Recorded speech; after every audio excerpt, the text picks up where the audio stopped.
وہی تصویر، وہی روپ یسوع کا دکھایا گیا ہے یوحنا عارف کو، کہ در حقیقت یسوع ہی خدا کا برہ ہے، جو ذبح بھی ہو گیا، جو مصلوب بھی ہو چکا ہے، جو قربانی بھی دے چکا ہے سب کے گناہوں کی، اور وہ زندہ ہے اور کھڑا ہے خدا کے تخت اور بزرگوں اور جانداروں کے بیچ میں، اور اس ذبح کیے ہوئے برے کے 7 سینگ اور 7 آنکھیں ہیں، اور لکھا کہ یہ خدا کی 7 روحیں ہیں جو تمام روئے زمین پر بھیجی گئی ہیں۔ اب پھر یہاں پر 7 کا ہی لفظ استعمال ہوا، 7 مہریں، 7 کلیسیائیں، 7 نرسنگے، اور خدا کے برے کے 7 سینگ اور 7 آنکھیں ہیں، جو خدا کی 7 روحیں جو تمام روئے زمین پر بھیجی گئی ہیں۔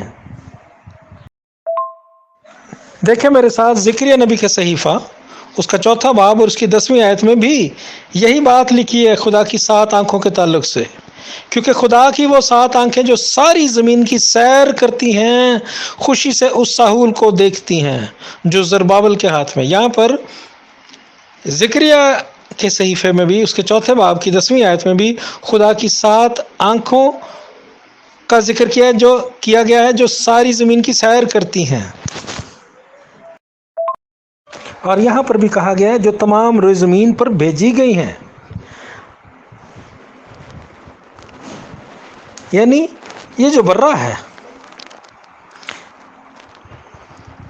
یہی روح القدس کی مشابہت بھی دے رہا ہے، خدا کی 7 روحوں کی بھی مشابہت دے رہا ہے، کیونکہ ہم جانتے ہیں کہ باپ، بیٹا، روح القدس ایک ہی روح میں کام کرتے ہیں، ایک ہی مشن ہے، ایک ہی خدا ہے جو 3 حالتوں میں ہمیں نظر آتا ہے، باپ کی شکل میں بھی، بیٹے کی شکل میں بھی، روح القدس کی شکل میں بھی۔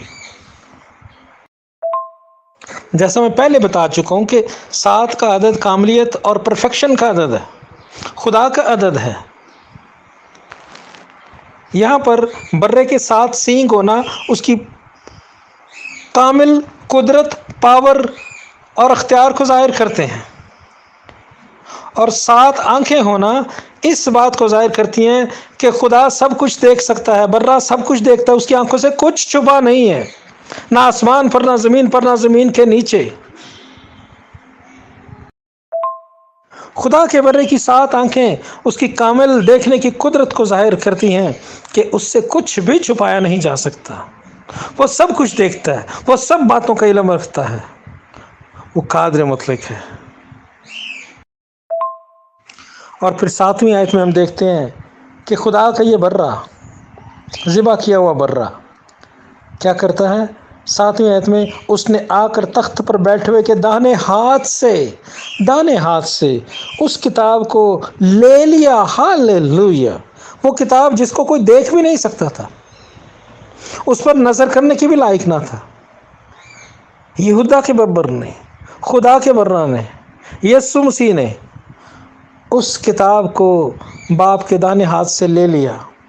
جب اس نے کتاب لے لی تو وہ 4 جاندار اور 24 بزرگ اس برہ کے سامنے گر پڑے، اور ہر ایک کے ہاتھ میں بربط رود سے بھرے ہوئے سونے کے پیالے تھے، یہ مقدسوں کی دعائیں ہیں۔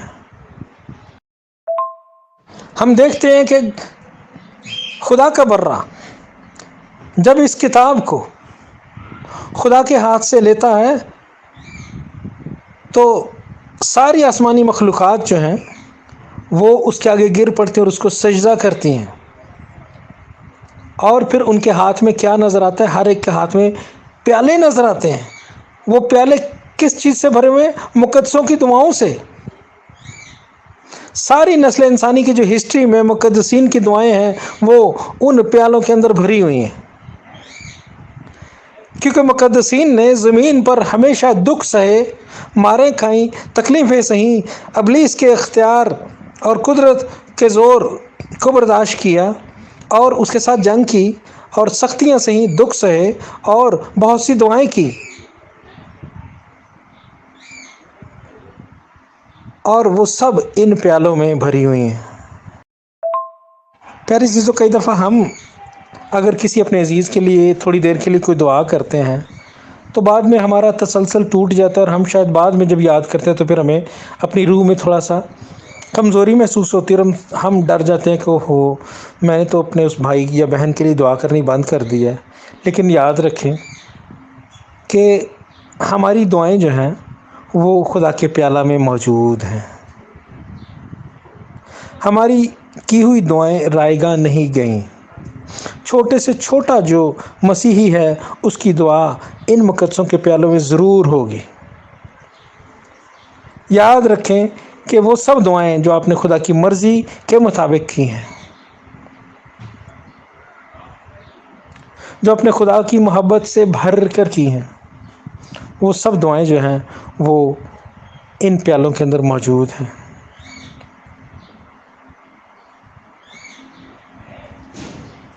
میرا ایمان ہے کہ جب مقدسین دعا کرتے ہیں، جب یسوع مسیح پر ایمان رکھنے والے، یسوع سے پیار کرنے والے دعا کرتے ہیں، تو ان کی کوئی ایسی دعا نہیں ہوتی جو خدا کی مرضی کے خلاف ہو۔ اس لیے آپ اور میں ہم یہ کانفیڈنس رکھ سکتے ہیں کہ آج اگر ہماری دعاؤں کا جواب نہیں بھی آ رہا تو کوئی بات نہیں، ہماری دعائیں ان مقدسوں کے پیالوں میں ضرور موجود ہیں، اور خدا ہماری ہر ایک دعا کا جواب ضرور دے گا۔ سب بزرگوں کا برہ کے سامنے گر پڑنا یہ ایک اہم ترین لمحہ نظر آتا ہے، جس میں وہ اس بات کے لیے برہ کے شکر گزار اور اس کی حمد کر رہے ہیں کہ تو اس لائق ہے کہ تو نے باپ کے ہاتھ سے اس کتاب کو لیا ہے۔ اور پھر وہ مدح سرائی کرتے ہوئے ایک نیا گیت گاتے نظر آتے ہیں، اور کیا کہتے ہیں کہ تو ہی اس کتاب کو لینے اور اس کی مورے کھولنے کے لائق ہے، کیونکہ تو نے ذبح ہو کر اپنے خون سے ہر ایک قبیلہ اور اہل زبان اور امت اور قوم میں سے خدا کے واسطے لوگوں کو خرید لیا ہے۔ ہاللیلویہ! خرید لیا یسوع ناصری نے اپنے خون سے آپ کو، مجھے، ہر ایک قوم میں سے، ہر ایک قبیلہ میں سے، ہر ایک امت میں سے۔ کوئی ایسی قوم، امت اور قبیلہ نہیں ہوگا جس میں سے لوگ آپ کو آسمان پر نظر نہ آئیں گے۔ آسمان ایک ایسی جگہ ہوگی خدا کی بادشاہی میں کہ جہاں ہر قوم، ہر قبیلے، ہر امت میں سے لوگ ہوں گے، کیونکہ انجیل کی منادی جو ہے وہ ہر قوم اور قبیلہ اور امت میں سے لوگوں کو بچا لے گی۔ دنیا کی بدترین قومیں جہاں پر بدترین قوانین ہیں، وہاں پر سے بھی لوگ خدا کے حضور میں پہنچ جائیں گے۔ انجیل کی خوشخبری بچا رہی ہے لوگوں کو، ہر ایک قوم میں سے، ہر ایک قبیلہ میں سے، ہر ایک امت میں سے، ہر قسم کے لوگ ہمیں آسمان پر ملیں گے، کیونکہ سب کو خدا بچانا چاہتا ہے۔ وہ کسی کی ہلاکت نہیں چاہتا، کسی بھی قوم کو اس نے رد نہیں کیا، وہ سب میں سے بچانا چاہتا ہے، سب میں سے بچا رہا ہے، سب میں سے بچا لے گا۔ اور پھر 10ویں آیت میں کہ خدا کے لوگ جو ہیں کیا کریں گے؟ لکھا ہے ان کو ہمارے لیے، خدا کے لیے ایک بادشاہی اور کاہن بنا دے، اور وہ زمین پر بادشاہی کرتے ہیں۔ یہ فیوچر ویژن اس نے دیکھ لیا، اسی فیوچر کو، اسی وقت اسے اندازہ ہو گیا کہ اب یہ مہریں کھل سکتی ہیں، اور خدا کے لوگ خدا کی بیٹے پر ایمان لانے والے بادشاہی کریں گے، کاہن بنیں گے، بادشاہی کریں گے۔ اس لیے یسوع ناصری نے کہا تھا 10 توڑوں کی تمثیل میں کہ تو نے 10 کے ساتھ 10 کمائے، جا 10 شہروں پر حاکم ہو۔ جس نے 5 کے ساتھ 5 کمائے، اس کو کہا جائے تو 5 شہروں کا حاکم ہو۔ یہ حقیقی طور پر ہوگا، ایمانداروں کے ساتھ ہوگا، اگر ہم 10 توڑوں کی مثال کے مطابق کام کریں گے۔ اور دولت اور حکمت اور طاقت اور عزت اور تمجید اور حمد کے لائق ہے۔ ہاللیلویہ! ذبح کیا ہوا برائی یسوع ناصری ہی قدرت اور دولت اور حکمت، قدرت اور دولت میں یہ جو سونے چاندی کے جواہرات ہیں، صرف یہی نہیں، ہر طرح کی دولت کی بات کی جا رہی ہے۔ حکمت اور دانائی، طاقت اور قدرت، عزت اور تمجید اور حمد کے لائق ہے۔ ہاللیلویہ! قدرت اور دولت اور حکمت اور طاقت اور عزت اور تمجید اور حمد کے لائق ہے۔ یسوع ناصری ہی سب چیزوں کا مالک ہے، قدرت کا، دولت کا، حکمت کا، طاقت کا، عزت اور تمجید اور حمد کے لائق وہی ہے۔ اور 13ویں آیت میں پھر میں نے آسمان اور زمین کے نیچے کی اور سمندر کی سب مخلوقات یعنی سب چیزوں کو جو ان میں ہیں یہ کہتے سنا کہ جو تخت پر بیٹھا ہے اس کی اور برہ کی حمد اور عزت اور تمجید اور سلطنت ابدالآباد رہے۔ ہاللیلویہ۔ زمین اور زمین کے نیچے اور سمندر کی ساری مخلوقات، ایک بھی ایسا نہیں ہوگا جو یہ نہ کہے گا، سب یہ کہیں گے کہ جو تخت پر بیٹھا ہے اس کی اور برہ کی حمد اور عزت اور تمجید اور سلطنت عبدالآباد رہے۔ سب یہ کہیں گے، سب کو کہنا پڑے گا۔ ہر ایک آنکھ یسوع کے آگے جھکے گی، ہر ایک گھٹنا یسوع کے آگے جھکے گا، اور ہر ایک زبان اقرار کرے گی کہ یسوع خداوند ہے۔ ہاللیلویہ۔ اور آخری آیت میں لکھا اور چاروں جانداروں نے آمین کہا اور بزرگوں نے گر کر سجدہ کیا۔ بزرگ بار بار سجدہ کر رہے ہیں یسوع کو، بار بار اس کی حمد اور تمجید کی کرتے نظر آتے ہیں آسمان پر، کیونکہ اس نے ذبح ہو کر ہر قوم، امت اور قبیلہ میں سے خدا کے لیے اپنے لیے لوگوں کو خرید لیا، کیونکہ اسے ہماری فکر تھی، وہ ہم سے پیار کرتا تھا۔ خدا نے باغ عدن میں سے آدم اور حوا کو نکالا تھا، اپنے دل میں سے نہیں نکالا تھا، اس لیے وہ ان کو ان کی کھوئی ہوئی بادشاہی دوبارہ عطا کر رہا ہے۔ وہ اختیار، وہ بادشاہی جو ابلیس نے دھوکے سے چھین لی تھی، وہ واپس ان کو ملے گی، اور وہ زمین پر بادشاہی کرتے نظر آئے۔ 10ویں آیت میں یقیناً خدا اپنے لوگوں کو ان کی بادشاہی واپس دینے جا رہا ہے کہ وہ یسوع کے ساتھ زمین پر بادشاہی کریں اور انجوائے کریں زمین کو جیسے خدا چاہتا تھا۔ خدا آپ سب کو برکت دے۔ God bless you.